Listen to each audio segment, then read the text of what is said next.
जय माँ काली की भक्तों, आप सभी पर माँ महाकाली की कृपा बनी रहे। आप सभी स्वस्थ प्रसन्न रहें। भक्तों, आज आपको पितृ देवता के बारे में बताऊंगी, क्योंकि 2 दिन बाद पितृपक्ष प्रारंभ हो रहा है। और अपना टॉपिक शुरू करने से पहले आप सभी को बहुत बहुत बधाई गणेश उत्सव की। खूब ढेर सारी मिठाइयाँ बनाइए, गणेश भगवान की पूजा कीजिए। तो जय गणेश, जय गौरी। और 2 दिन बाद भक्तों पितृपक्ष प्रारंभ हो रहा है। तो इसके लिए लोगों ने बहुत प्रश्न पूछे हैं कि हम पूजा तो करते हैं, अग्यारी भी देते हैं अपने पितरों के नाम से, लेकिन हमें पता नहीं चल पा रहा है कि हमारे पितर हमसे प्रसन्न हैं या नहीं प्रसन्न हैं। तो उसके लिए कुछ संकेत बता दीजिए। तो भक्तों, आज उसी के विषय में बात करेंगे और आपको ऐसे कुछ संकेत बताऊंगी जिससे आप जान सकें कि आपके पितर आपसे नाराज़ तो नहीं हैं। तो सबसे पहले पितृपक्ष भक्तों बता दूं आपको कि कब से प्रारंभ हो रहा है। तो 7 सितंबर 2025 से 21 सितंबर 2025 तक रहेगा पितृपक्ष। अब बात करती हूँ भक्तों पितृ और मातृ देवता की। भक्तों, पितृ को कभी नाराज़ मत करिए। उनके प्रति आपकी जो भी जिम्मेदारियां हैं उन्हें निभाइए, क्योंकि पितरों का दिन वर्ष में कुछ दिन के लिए ही आता है भक्तों। और उनके प्रति अपना समर्पण भाव दिखाइए। भले कुछ ने अच्छा किया हो आपके साथ या ना किया हो, लेकिन अब वो नहीं है इस दुनिया में, और आपका संपर्क उस शरीर से नहीं, उस आत्मा से होता है। जब तक उसका दूसरा जन्म नहीं होता तब तक वो आपको याद करते रहेंगे। भले आप अपनी दुनिया में बिज़ी हों, व्यस्त हों बहुत, पर उनका ध्यान आपकी तरफ हमेशा रहता है भक्तों। एक महत्वपूर्ण बात आपको बताऊं भक्तों, कभी भी आपके पितर आपसे नाराज़ हों, आपने दिखाया किसी को, किसी पंडित को, किसी व्यक्ति को दिखाया, तो कोई भी हो, जो भी हो, दान धर्म आपको बताएगा क्या चढ़ाना है क्या नहीं। कभी कभी लोग खड़ाऊँ चढ़ाइए बता देते हैं, कभी छाता चढ़ाइए, पगड़ी चढ़ाइए, या सफ़ेद वस्त्र धोती कुर्ता चढ़ाइए, सफ़ेद पताका चढ़ा दीजिए। इस तरह की चीज़ें लोग बताते हैं जो ज़रूरी होती हैं पितृ से रिलेटेड। इन सब बातों में एक बात गौर की आपने, कोई भी ये नहीं कहता कि जाओ साड़ी चढ़ाओ या सैंडल चढ़ाओ या महिलाओं से रिलेटेड कोई चीज़ चढ़ाओ। जानते हैं क्यों? क्योंकि माँ जीवित है भक्तों, तो भी सारी गलतियों को क्षमा करती है, और जीवित ना हो तो भी क्षमा करती है। कोई बात नहीं कहती मुझे याद करें, मेरे बच्चे ना याद करें, पर खुश रहें, मेरा आशीर्वाद सदैव उनके साथ है। इस तरह होती है माँ। इसलिए भक्तों पितृपक्ष कहा गया, मातृपक्ष नहीं कहा गया। जितना भक्तों कुल देवी देवता ज़रूरी होते हैं आपके लिए, उतना ही हमारे लिए मातृ पितृ देवता भी ज़रूरी है। इसलिए जो उन्हें पसंद था उसका दान करिए, उनके नाम की अग्यारी दीजिए।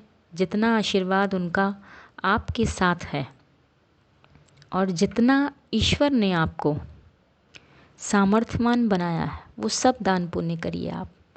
अब बताती हूँ ऐसे कुछ संकेत भक्तों। पहला संकेत भक्तों, वंश अगर घर में है आपके, मतलब पुत्र है और बीमार रहता है, कुछ परेशानी है, पढ़ नहीं पा रहा है, लिख नहीं पा रहा है, तो पितृ की पूजा ज़रूर कराएं। दूसरा संकेत भक्तों, घर बहुत बड़ा बना लिया है आपने, बहुत बड़ा घर है आपका, और बाहर से देखने में जीवंत नहीं लगता, मतलब बाहर से देखने में लगे कि कोई रहता नहीं है इस घर में, तो पितृ की परेशानी हो सकती है।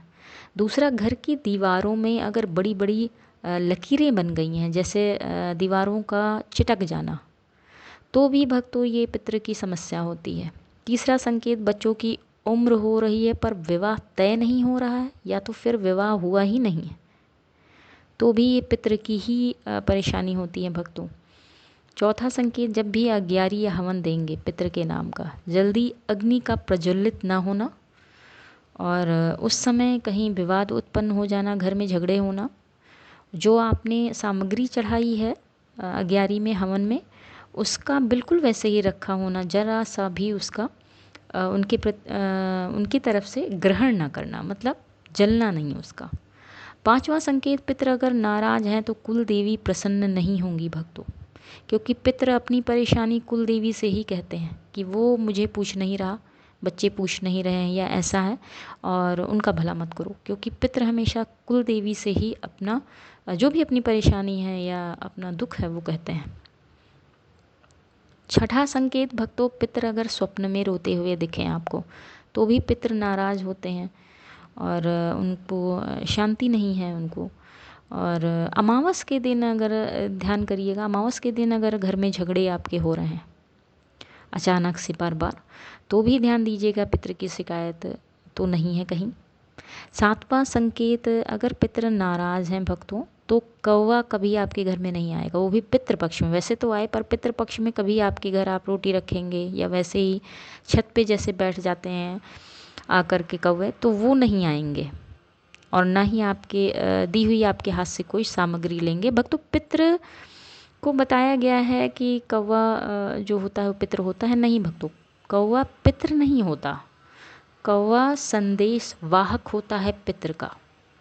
पितृ कई जगहों पे ऐसा होता है भक्तों, जहाँ पितृ की मान्यता है, बहुत पूजा वगैरह लोग करते हैं, वहाँ पे देखा गया है कि कौवा जब भी पितृपक्ष प्रारंभ होता है उससे पहले 2-3 दिन पहले से ही छत पर आना शुरू कर देते हैं, क्योंकि वो संदेश वाहक होते हैं पितृ के। अपना संदेश जो है पितृ उन्हीं के द्वारा भिजवाते हैं अपने परिवार में। तो ऐसा बहुत लोगों के यहाँ होता है, ऐसा देखा गया है। जिन लोग मानते हैं, अच्छे से पूजा करते हैं और अग्यारी वगैरह देते हैं, मान्यता देते हैं। अब एक उपाय आपको बताती हूँ भक्तों कि इससे आप चेक कर सकते हैं कि आपके पितृ आपसे नाराज़ हैं या खुश हैं। आपके घर में, जहाँ आपका घर बना हुआ है, वहाँ बीच में आंगन में, जहाँ पहले समय में तुलसी उलसी का पेड़ हम लोग लगा देते थे, तो उस बीचों बीच आंगन में आप खड़े हो जाइए। वहाँ पे एक मिट्टी का जैसे मटका होता है, कलश होता है, वो ले लीजिए, उसमें पानी भर लीजिए आप। और आंगन के से जिस तरफ दक्षिण का दिशा है, दक्षिण की दिशा में आप उसे रख दीजिए। ध्यान रखिएगा, उसे पहले ही धुल लीजिएगा, एक दिन पहले, और उसमें पानी भर के किसी मतलब कलश में रख दीजिएगा धुल करके, ताकि जितना सोखना है वो पानी सोख ले। उसके बाद ये कार्य आप करेंगे कि खड़े होकर दक्षिण की दिशा में पानी भर के ढक करके उसे रख दीजिएगा। लगभग 48 घंटे बाद उसको चेक करिएगा, उसे देखिएगा। अगर वो पानी उसमें भरा रहता है या आधा भी रहता है तो पितृ आपसे खुश हैं, नाराज़ नहीं हैं। अगर पानी बिल्कुल सूख जाता है और पानी रहता नहीं है, तो फिर आप पितृ का उपाय करें, उनके प्रति अपना समर्पण भाव दिखाएं, दान पुण्य करें। अभी पितृपक्ष प्रारंभ हो रहा है भक्तों, बहुत अच्छा है, आपके लिए अवसर है कि आप करें ये उपाय। तब तक के लिए धन्यवाद भक्तों। जय माँ काली की।